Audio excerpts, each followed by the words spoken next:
అదే RTV app వార్తల్ని క్షణాల్లో చదివే అవకాశం ఉంటుంది. ఒక న్యూస్ పేపర్, ఒక టెలివిజన్ ఛానల్ మీ చేతుల్లో ఎప్పుడూ ఉంటాయి. ఈరోజు డోన్లోని డాక్టర్ బిఆర్ అంబేద్కర్ బారుల గురుకుల పాఠశాలలో క్రీడా మైదానంలో స్కూల్ని ఏర్పాటు చేయడం జరిగింది. ఇండోర్ స్టేడియం అని చెప్పి గత 2029లో కోట్ల సుయాతమ్మ గారు కాంగ్రెస్ పార్టీ తరఫు నుంచి ఆమె ఎంతో ప్రతిష్టాత్మకంగా ఇక్కడ డోన్ కంటూ ఒక ప్లే గ్రౌండ్ ఉండాలా, ఇటు ఒక క్రీడకి యువతకు లేదని చెప్పి ఆ రోజు ఇక్కడ శాంక్షన్ చేయడం జరిగింది. అయితే ఇక్కడ స్కూల్ని పెట్టడం చాలా, అది ఎస్సీ బాల గురుకుల పాఠశాలను ఏర్పాటు చేయడం చాలా బాధాకరం. మళ్ళీ ఇప్పుడు ఐటీ కాలేజీలో ఏర్పాటు చేసినటువంటి ఒక హాస్టల్ని కూడా ఈరోజు మీరు మెయింటైన్ చేయకోకుండా హాస్టల్ని రెడీ చేసి దాన్ని ఈరోజు నిరుపయోగంగా పడేసినారు. ఇది ఎందుకు మీరు ఈ విధంగా చేస్తున్నారు అంటే అక్కడ ఉన్నటువంటి విద్యార్థులు ఎక్కడ పోయి చదువుకోవాలా, వాళ్ళ హాస్టల్ ఎక్కడ మెయింటైన్ చేయాలా అని మేము ప్రశ్నిస్తున్నాము. ఏదైతే తెలుగుదేశం మహాకూటమి అంటున్నారో, ఈ బీజేపీ, టీడీపీ, జనసేన కూటమిలు, మీరు అన్న ఈ హాస్టళ్ల మీద, స్కూళ్ళ మీద చర్యలు తీసుకోవాలా. వీళ్ళకి వెంటనే వీళ్ళకి సొంత భవనాలు ఏర్పాటు చేసే విధంగా, వీళ్ళకి ఆల్రెడీ లాస్ట్ టైం శాంక్షన్ ఏంటి దాన్ని రద్దు చేసినారు. మళ్ళీ దాన్ని ఇప్పుడు ఖచ్చితంగా ఎక్కడొక స్థలం చూపించి ఒక 2 నెలల్లో ఈ భవనం పూర్తయ్యి ఖచ్చితంగా ఈ పిల్లలకి సరైన దిశలో స్కూళ్ళని ఏర్పాటు చేయాలా. లేని పక్షంలో ఎన్ఎస్యూఐ తరఫున పెద్ద ఎత్తున ఆందోళన చేస్తామని చెప్పి హెచ్చరిస్తున్నాం. డాక్టర్ బిఆర్ అంబేద్కర్ బాయ్స్ యొక్క హాస్టల్ను ప్లస్ పాఠశాలను ఇక్కడ మంజూరు చేశారు. ఎస్పెషల్లీ ఇక్కడ చూడండి, ఇక్కడ క్రీడా ప్రాంగణం లోపలికి పోయి పరిశీలించాం. లోపల పరిశీలిస్తే హాస్టల్ అక్కడే, వాళ్ళు పడుకునేది అక్కడే, క్లాసులు కూడా అక్కడే జరుగుతూ ఉన్నాయి. అక్కడే పక్కనే క్రీడా పరికరాలు కూడా అక్కడే ఉన్నాయి. అంటే మీరు చేస్తున్నటువంటి పని ఏంటి?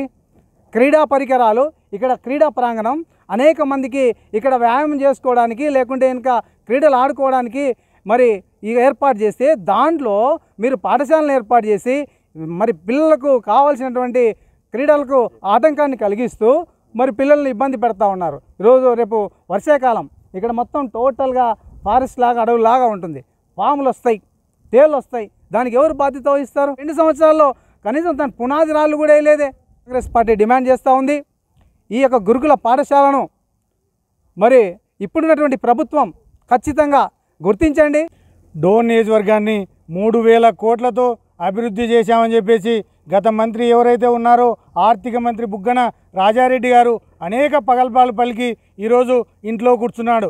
దానికి ముఖ్య కారణం నాడు నేడు అనే దాంట్లో ఎంతోమంది విద్యార్థుల భవిష్యత్తుతో ఆడుకోవడమే.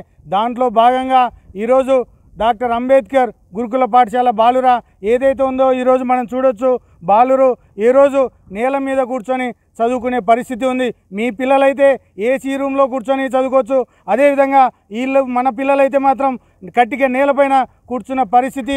అయ్యా మాకు ఏసీ బంగ్లాలు వద్దు, ఉన్న నిధులతోనైనా మాకు అభివృద్ధి చేయాలంటే కేవలం కమిషన్లు వచ్చేదానిపైన, ఓటు బ్యాంకు రాజకీయాలపైన దృష్టి పెట్టారు తప్ప మీరు ఇట్లాంటి పిల్లలు, ఓటు లేని పిల్లలు అని చెప్పేసి వీళ్ళని కట్టిక నేలపైన కూర్చోబెట్టాడు. డోన్లో వెలిసిన అంబేద్కర్ గురుకుల పాఠశాల దుస్థితిని ఈరోజు ఇక్కడ మనం చూస్తున్నాం. పిల్లలకు గత ప్రభుత్వంలో కనీస వసతులు కల్పించకుండా, భవనాలు లేకుండా మరి పాఠశాలను మంజూరు చేసిన విషయాన్ని ఇక్కడ చూస్తే అర్థమవుతుంది. అయితే ఈ నియోజకవర్గంలో ప్రాతినిధ్యం వహించిన రాజారెడ్డి గారు, మంత్రిగా ప్రాతినిధ్యం వహించిన రాజారెడ్డి గారు, మేము విద్యా వ్యవస్థ కోసం అనేక చర్యలు తీసుకున్నాం, 1000 కోట్లు ఖర్చులు పెట్టినాం, అనేక కొత్త విద్యా సంస్థలను డోనుకు తీసుకొచ్చినామని చెప్పి చాలా గొప్పలు చెప్పుకున్న రాజారెడ్డి గారిని ఒకటే అడుగుతున్నాం, ఏమైంది నీ బడ్జెటు? ఏమైంది నీ 1000 కోట్ల రూపాయలు డోనుకు తెచ్చిన బడ్జెటు? ఈరోజు ఇక్కడ డోన్లో మరి కటిక నేలపైన కూర్చొని విద్యార్థులకు భవనాలు లేకుండా, అంబేద్కర్ గురుకుల పాఠశాల విద్యార్థులకు భవనాలు లేకుండా విద్యాబోధన జరుగుతుందంటే ఇది నీ వైఫల్యం కాదా? నీ ప్రభుత్వంలో చాలా గొప్పగా చెప్పుకున్న నాడు నేడు ఏమైంది? 1000 కోట్ల రూపాయలు దోచుకున్నారే నీవు, నీ జగన్మోహన్ రెడ్డి ముఖ్యమంత్రి గారు. దానికి ప్రత్యక్ష సాక్ష్యం, తార్కాణం ఈ డోన్లో వెలిసిన అంబేద్కర్ గురుకుల పాఠశాల స్టేడియం ప్రాంగణంలో పాఠశాల నిర్వహిస్తున్నారు. మరి ఇక్కడ యువతకు క్రీడలకు ఆటంకంగా ఉంది.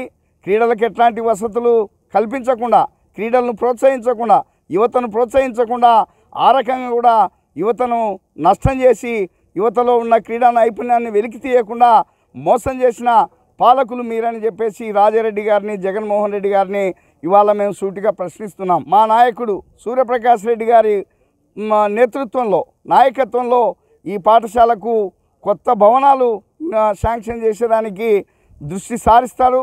ఆ రకంగానే పాఠశాలకు కొత్త గదులు, కొత్త భవనాలు శాంక్షన్ అయితే గత సంవత్సరము 2023-24 సెప్టెంబర్లో ఈ పాఠశాల కోట్ల స్టేడియంలో తాత్కాలికంగా ఇక్కడ ఏర్పాటు చేయడం జరిగింది. అంటే శాంక్షన్ గురుకుల పాఠశాల శాంక్షన్ అయిన వెంటనే బిల్డింగ్స్ ఉండవు కాబట్టి తాత్కాలికంగా ఇక్కడ ఏర్పాటు చేయడం జరిగింది. ఇప్పుడు 5వ తరగతి, 6వ తరగతి, 7వ తరగతులు జరుగుతున్నాయి. భవిష్యత్తులో ఈ ఒక్కొక్క సంవత్సరం ఒక్కొక్క క్లాస్ పెరుగుతూ ఇంటర్మీడియట్ వరకు వెళ్తాయి. 5వ తరగతి నుంచి ఇంటర్మీడియట్ వరకు ఇక్కడ భవిష్యత్తులో రన్ అవుతాయి. ప్రస్తుతం తాత్కాలికంగా ఇక్కడ రన్ అవుతున్నాయి. త్వరలో దీనికి ఊరి బయట అక్కడ ప్లేస్ అలాట్మెంట్ జరుగుతుంది. అక్కడ వచ్చేసేసి మొత్తం అన్ని వసతులతో ప్రభుత్వ భవనాలను ఏర్పాటు చేయడం జరుగుతుంది. ఇంకా కొన్ని అనుమతులు రావాల్సి ఉంది. అనుమతులు వచ్చిన వెంటనే అక్కడ బిల్డింగ్స్ తయారు కావడం జరుగుతుంది. మరిన్ని వీడియోస్ కోసం ఛానల్ ని సబ్స్క్రైబ్ చేయండి. లేటెస్ట్ అప్డేట్స్ కోసం వాట్సాప్ ఛానల్ ని ఫాలో చేయండి. అండ్ లింక్ డిస్క్రిప్షన్ లో ఉంది.